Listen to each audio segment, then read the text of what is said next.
Assalamualaikum warahmatullahi wabarakatuh. Perkenalkan, nama saya Rasya Fiksa Putri dengan NIM 19060024. Pada kesempatan kali ini saya akan menjelaskan mengenai mata kuliah pengantar ekonomi pembangunan oleh dosen Profesor Dr. Syamsul Amar, BMS. Ya, ini pada pertemuan 10 saya akan membahas mengenai upaya minimum kritis Lepstein.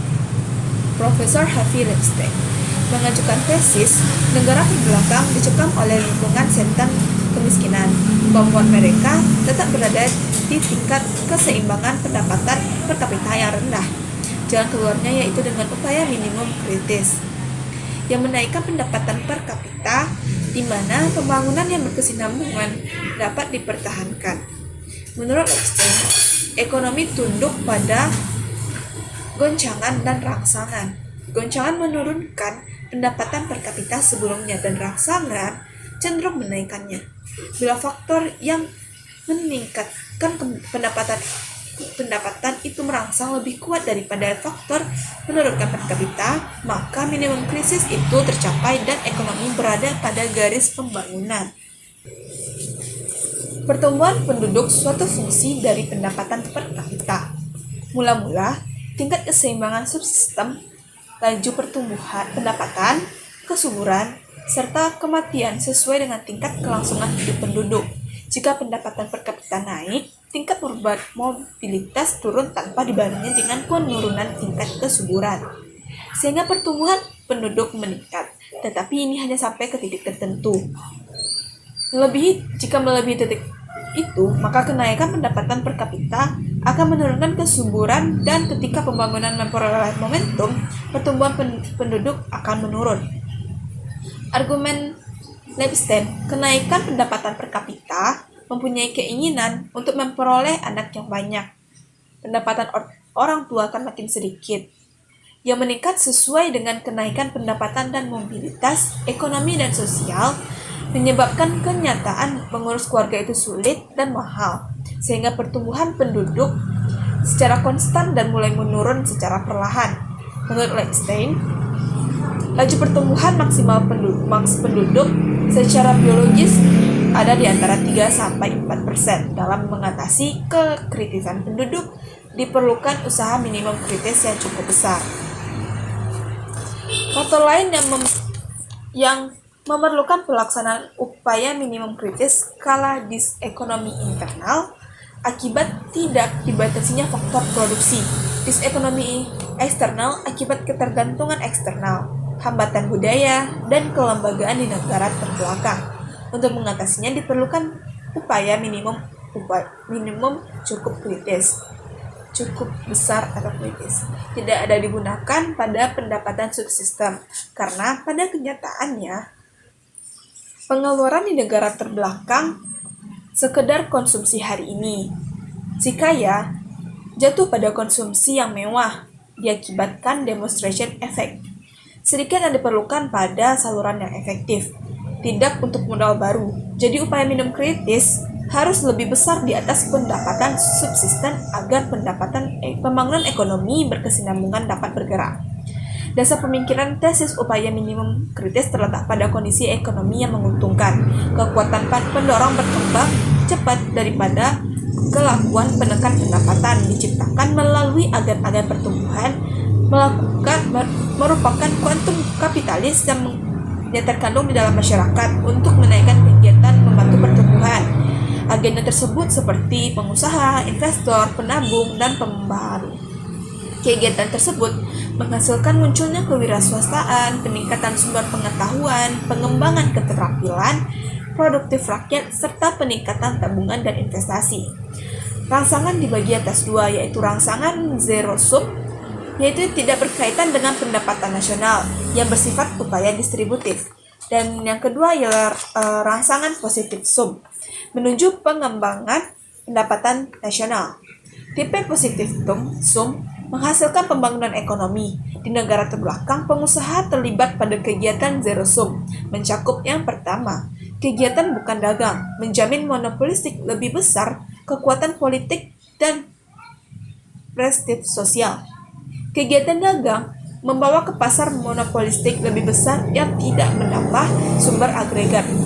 Kegiatan spekulatif tidak memanfaatkan tabungan, tetapi memboroskan sumber kewirausahaan yang langka.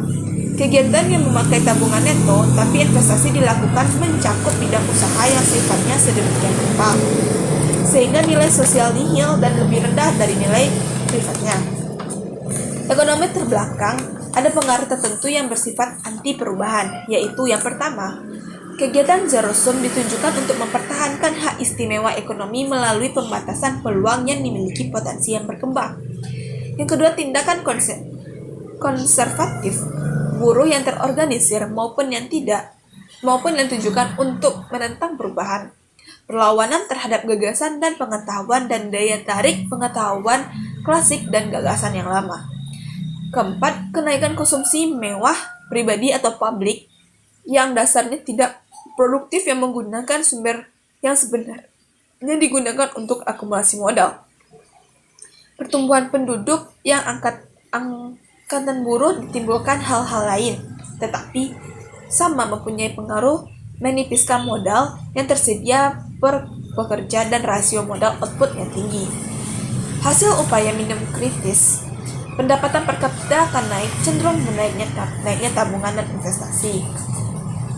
Akan membawa pada perubahan yang pertama, ekspansi agen pertumbuhan, meningkatnya sumbangan pada unit modal dan rasio modal output turun, berkurangnya keefektifan faktor yang merintangi pertumbuhan.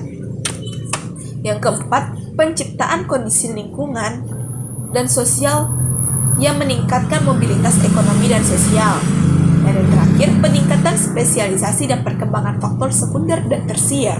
Terciptanya iklim yang cocok bagi perubahan yang mendatangkan perubahan pada ekosistem ekonomi dan sosial, khususnya lingkungan yang menyebabkan turunnya kesuburan dan laju pertumbuhan penduduk.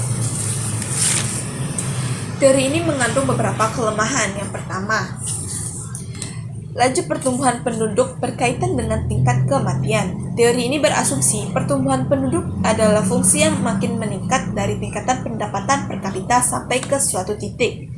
Jika melewati fungsi makin menurun dari yang disebut dengan belakang, yang biasanya disebut dengan belakangan, berkaitan dengan kesuburan akibat kemajuan ilmu kedokteran dan perbaikan usaha kesehatan masyarakat di negara terbelakang, bukan dengan kenaikan pendapatan per kapita. Yang kedua, penurunan tingkat kelahiran bukan dikarenakan kenaikan pendapatan per kapita. Di negara terbelakang, masalah penurunan tingkat kelahiran bersifat sosial budaya. Kenaikan pendapatan per kapita saja tidak akan mendatangkan hasil. Tidak ada jaminan dengan turunnya tingkat kelahiran penduduk berkurangnya lantaran pendapatan per kapita negara akan naik. Yang ketiga, mengabaikan usaha pemerintah untuk menurunkan tingkat kelahiran. Negara terbelakang mampu menunggu saat pendapatan per kapita naik di atas tingkat minimum kritis, sehingga tingkat kelahiran turun dengan sendirinya. Yang keempat, tingkat pertumbuhan lebih dari 3% tidak menyebabkan lepas landas.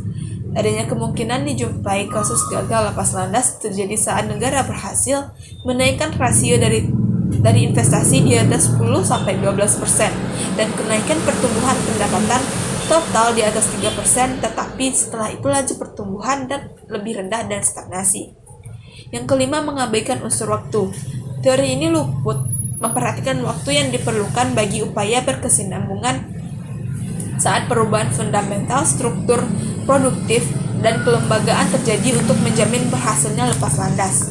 Dan kelemahan yang keenam, hubungan kompleks antara pendapatan per kapita dan laju pertumbuhan. Yang ketujuh, dapat diterapkan pada ekonomi tertutup. Baiklah, sekian pemaparan materi dari saya pada pertemuan 10. Wabillahi taufiq wal hidayah. Wassalamualaikum warahmatullahi wabarakatuh.